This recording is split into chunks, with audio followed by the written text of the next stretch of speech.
94ನೇ ವಯಸ್ಸಿನಲ್ಲಿಯೂ ಕೂಡ ಇವರು ರಾಜಕೀಯವಾಗಿ ಸಕ್ರಿಯವಾಗಿ ಉಳ್ಕೊಂಡು ಹಲವಾರು ಸಂಘ ಸಂಸ್ಥೆಗಳನ್ನು ಸ್ಥಾಪನೆ ಮಾಡಿ ಸಮಾಜವನ್ನು ಒಟ್ಟುಗೂಡಿಸುವಂಥ ಜವಾಬ್ದಾರಿಯನ್ನು ವಹಿಸಿಕೊಂಡು ಅದರ ಮುಖಾಂತರ ಇವತ್ತು ಸಾಂಸ್ಕೃತಿಕ ಕಾರ್ಯಕ್ರಮಗಳಿಗೆ ಮತ್ತು ಧಾರ್ಮಿಕ ಕ್ಷೇತ್ರಗಳಿಗೆ ತನ್ನದೇ ಕೊಡುಗೆಯನ್ನು ಕೊಟ್ಟಿದ್ದರೆ ಅದು ಸಮಾಜದ ಸರ್ವರಿಗೂ ಕೂಡ ಎಲ್ಲ ರೀತಿಯ ಸವಲತ್ತು ಸಿಗಲಿ ಮತ್ತು ಎಲ್ಲ ಅಭಿವೃದ್ಧಿ ಆಗಬೇಕನ್ನೋ ಉದ್ದೇಶದಲ್ಲಿ ಅವರ ಕೆಲಸ ಕಾರ್ಯಗಳು ಆಗ್ತಾಯಿದೆ. ನನ್ನ ತಂದೆ ಅತ್ಯಂತ ಆತ್ಮೀಯರಾಗಿದ್ದರು, ನಾನು ಕೂಡ ಅತ್ಯಂತ ಗೌರವಿಸ್ತಿದ್ದೆ.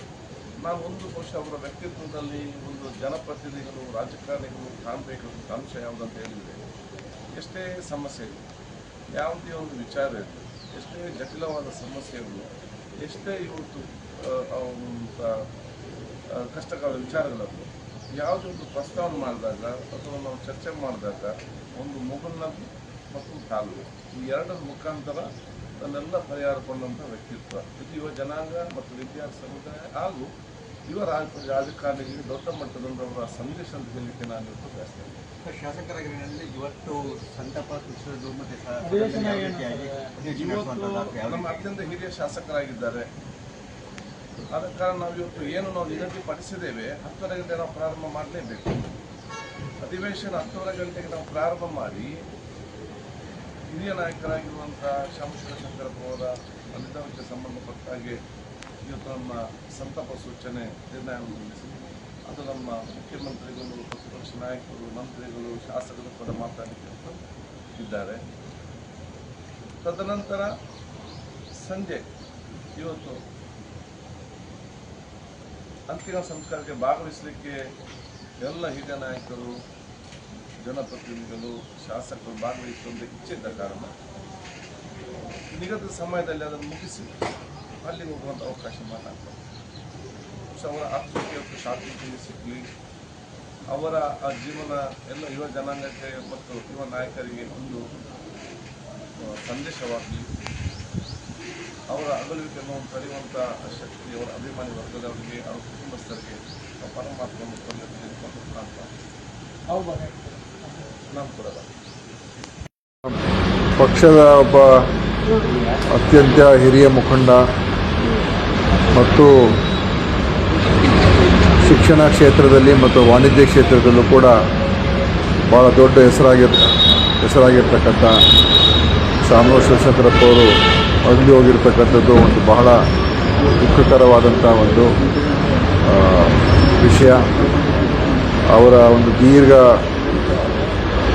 ಅವ್ರಿಗೇನು ಆಯುಷ್ಯ ಭಗವಂತ ಕೊಟ್ಟಿದ್ದರು, ಆ ಒಂದು ಜೀವನದಲ್ಲಿ ಅವರು ಬಹಳಷ್ಟು ದೊಡ್ಡ ಸಾಧನೆಗಳು ಮಾಡಿರ್ತಕ್ಕಂಥದ್ದು. ದಾವಣಗೆರೆಯ ಒಂದು ವಿಶೇಷವಾಗಿ ದಾವಣಗೆರೆಯ ಒಂದು ಚಿತ್ರಣವನ್ನೇ ಬದಲಾವಣೆ ಮಾಡಿರ್ತಕ್ಕಂಥ ಒಂದು ಗರಿಮೆ ಅವರಿಗೆ ಸಲ್ಲಿಸ್ತದೆ. ಅಲ್ಲಿ ಅನೇಕ ವಿದ್ಯಾಸಂಸ್ಥೆಗಳು, ವೈದ್ಯಕೀಯ ಸಂಸ್ಥೆಗಳು ಮತ್ತು ಅನೇಕ ಇಂಡಸ್ಟ್ರಿಗಳನ್ನು ಸ್ಥಾಪನೆ ಮಾಡಿ ದಾವಣಗೆರೆ ಒಂದು ರೀತಿ ಆ ಒಂದು ಜಿಲ್ಲೆ ಮತ್ತು ಆ ಒಂದು ಊರಿನ ಅಭಿವೃದ್ಧಿಯಲ್ಲಿ ಬಹಳ ದೊಡ್ಡ ಪಾತ್ರ ವಹಿಸಿರ್ತಕ್ಕಂಥದ್ದು. ಮತ್ತು ರಾಜಕಾರಣದಲ್ಲೂ ಕೂಡ ಅವರು ಸಚಿವರಾಗಿ, ಶಾಸಕರಾಗಿ, ನಮ್ಮ ಕಾಂಗ್ರೆಸ್ ಪಕ್ಷದಲ್ಲಿ ಖಜಾಂಚಿಯಾಗಿ ದೀರ್ಘಕಾಲದ ಅವಧಿಯಲ್ಲಿ ಅವರು ಪಕ್ಷಕ್ಕೆ ಕೂಡ ನಿಷ್ಠೆಯಿಂದ, ಪ್ರಾಮಾಣಿಕತೆ ಮತ್ತು ನೇರ ನುಡಿ. ಶಾಮಶಿವಶಂಕರಪ್ಪ ಒಂದು ಏನಂತ ಹೇಳಿದ್ರೆ ಅವರು ನೇರವಾಗಿ ಮಾತನಾಡ್ತಕ್ಕಂಥ ವ್ಯಕ್ತಿಯಾಗಿದ್ದರು. ಅವರ ಮನಸ್ಸಿನಲ್ಲಿ ಏನಿರ್ತಾಯಿತ್ತು, ಅವರ ಏನು ಅಭಿಪ್ರಾಯ ಇರ್ತಾಯಿತ್ತು, ಅದನ್ನು ಬಹಳ ಒಂದು ಚುಟುಕಾಗಿ ಎಲ್ಲರ ಮುಂದೆ ಇಡ್ತಾಯಿದ್ರು. ಅದು ಮಾಧ್ಯಮದವರು ಕೂಡ ಗೊತ್ತಿರುವಂಥದ್ದು. ಅನೇಕ ಸಂದರ್ಭಗಳಲ್ಲಿ ಅವರ ಹೇಳಿಕೆಗಳು ಭಾಳ ಚುಟುಕವಾಗಿ ಮತ್ತು ಭಾಳ ಒಂದು ನೇರ ನುಡಿಗೆ ಹೆಸರಾಗಿರ್ತಕ್ಕಂಥವರಾಗಿದ್ದರು.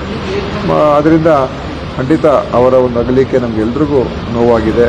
ಅವರ ಕುಟುಂಬದ ಸದಸ್ಯರುಗಳು ಮಲ್ಲಿಕಾರ್ಜುನ್ ಅವರು, ಗಣೇಶ್ ಅವರು ಮತ್ತು ಬಕೇಶ್ ಅವರು ಮತ್ತು ಅವರ ಕುಟುಂಬದ ಎಲ್ಲ ಸದಸ್ಯರಿಗೆ ನನ್ನ ಸಾಂತ್ವನ ಅರ್ಪಿಸ್ತೇನೆ.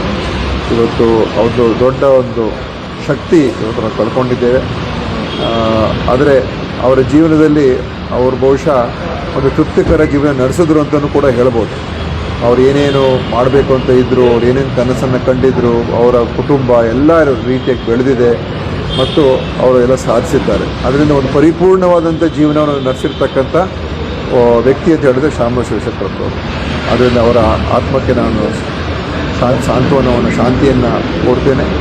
ಮತ್ತು ಇವತ್ತು ವಿಧಾನಸಭೆ ನಡೀತಾ ಇದೆ. ಬಹುಶಃ ಇವತ್ತು ಶೋಕಾರ್ಪಣೆಯನ್ನು ಮಾಡಿ ವಿಧಾನಸಭೆ ಅಡ್ಜರ್ನ್ ಆಗುವಂಥದ್ದು ಕೂಡ ಇರ್ತದೆ ಇವತ್ತಕ್ಕೆ. ನಾಳೆ ಮತ್ತೆ ಪ್ರಾರಂಭ ಆಗ್ಬೋದು. ಆದ್ದರಿಂದ ಈ ಸಂದರ್ಭದಲ್ಲಿ ಎಲ್ರಿಗೂ ಅವರ ಅಭಿಮಾನಿಗಳಿಗೆ, ಅವರ ಸ್ನೇಹ ಬಳಗಕ್ಕೆ, ಕುಟುಂಬ ಬಳಗಕ್ಕೆ ನನ್ನ ಒಂದು ಸದ್ಗತಿಯನ್ನು ಅರ್ಪಿಸ್ತೇನೆ. ಈಗ ಅದೇ ವಿಧಾನ ಪರಿಷತ್ತಲ್ಲಿ ನಾನು ಇವತ್ತು ಹಾಜರಾತಿ ಇದೆ. ಅಲ್ಲಿ ಅವರಿಗೆ ಏನು ಕಂಡೋಲೆನ್ಸನ್ನು ಮಾಡಿ ತದನಂತರ ದಾವಣಗೆರೆಗೆ ಹೋಗಿ ಬರ್ತೇನೆ. ಯಾಕೆಂದರೆ ಅಡ್ಜರ್ನ್ ಆಗ್ತದೆ ಹೌಸ್ ಇವತ್ತು. ಅದರಿಂದ ದಾವಣಗೆರೆಗೆ ಹೋಗಿ ವಾಪಸ್ ಬರ್ತೇನೆ. ಶಾಮನೂರು ಶಿವಶಂಕರಪ್ಪನವರು 5 ದಶಕಗಳು ರಾಜಕಾರಣ, ವಿದ್ಯಾಸಂಸ್ಥೆ ಕಟ್ಟೋದರಲ್ಲಿ, ಸಮಾಜ ಸೇವೆಯಲ್ಲಿ ಮತ್ತು ಕೈಗಾರಿಕೆಯಲ್ಲಿ ಅತ್ಯುನ್ನತ ಸೇವೆಯನ್ನು ಮಾಡಿದ್ದಾರೆ. 6 ಸಾರಿ ವಿಧಾನಸಭಾ ಸದಸ್ಯರಾಗಿ, ನನ್ನ ಜೊತೆಯಲ್ಲಿ ಅವರು ಪಾರ್ಲಿಮೆಂಟ್ ಸದಸ್ಯರಾಗಿ, ಲೋಕಸಭಾ ಸದಸ್ಯರಾಗಿ ಕೆಲಸ ಮಾಡಿದ್ದಾರೆ. ಬಡವರ ಬಂಧು ಅಂತ ಹೇಳ್ಬೋದು. ಅವರ ಮನೆಗಾಗಲಿ, ಅವರು ಗೆಸ್ಟ್ ಹೌಸ್ಗೆ ಹೋದರೆ ಎಲ್ಲರಿಗೂ ಜಾಗ, ಪಕ್ಷಾತೀತವಾಗಿ ಅವರು ಇಡೀ ಈ ರೀತಿ ಹಾಸ್ಪಿಟ್ಯಾಲಿಟಿಯಲ್ಲಿ ನಂಬರ್ 1 ಇದ್ದಾರೆ. ಅತಿಥಿ ಸತ್ಕಾರದಲ್ಲಿ ಹೊಂದಿದ್ದಾರೆ. ಅದು ಪಕ್ಷಭೇದವಾಗಿ ಎಲ್ರಿಗೂ ಸೇವೆ ಮಾಡಿದ್ದಾರೆ. ಅಂಥ ಅತ್ಯುತ್ತಮವಾದಂಥ ಸಮಾಜ ಸೇವಕರನ್ನು ಒಬ್ಬ ರಾಜಕೀಯ ಮುತ್ಸದ್ದಿ, ಕಾಂಗ್ರೆಸ್ ಪಾರ್ಟಿಯ ಕೋಶಾಧ್ಯಕ್ಷರಾಗಿ, ಅಖಿಲ ಭಾರತ ವೀರಶೈವ ಸಮಾಜದ ಅಧ್ಯಕ್ಷರಾಗಿ ಹಲವಾರು ಸಂಘ ಸಂಸ್ಥೆಗಳಲ್ಲಿ ಒಳ್ಳೆಯ ಕೆಲಸವನ್ನು ಮಾಡಿದರೆ ಅವರನ್ನು ಅಗಲಿರೋದು ತುಂಬಲಾರದ ನಷ್ಟ ಆಗಿದೆ. ವಿಶೇಷವಾಗಿ ರಾಜ್ಯಕ್ಕೆ ಮತ್ತು ನಮ್ಮ ಪಕ್ಷಕ್ಕೆ. ನಾನು ಅವರ ಆತ್ಮಕ್ಕೆ ಶಾಂತಿಯನ್ನು ಕೋರ್ತಾ ಅವರ ಕುಟುಂಬಕ್ಕೆ ನೋವನ್ನು ಭರಿಸುವ ಶಕ್ತಿ ಭಗವಂತ ಕೊಡಲಿ ಅಂತೇಳಿ ನಾನು ದೇವರನ್ನ ಪ್ರಾರ್ಥನೆ ಮಾಡ್ತೇನೆ. Thank you.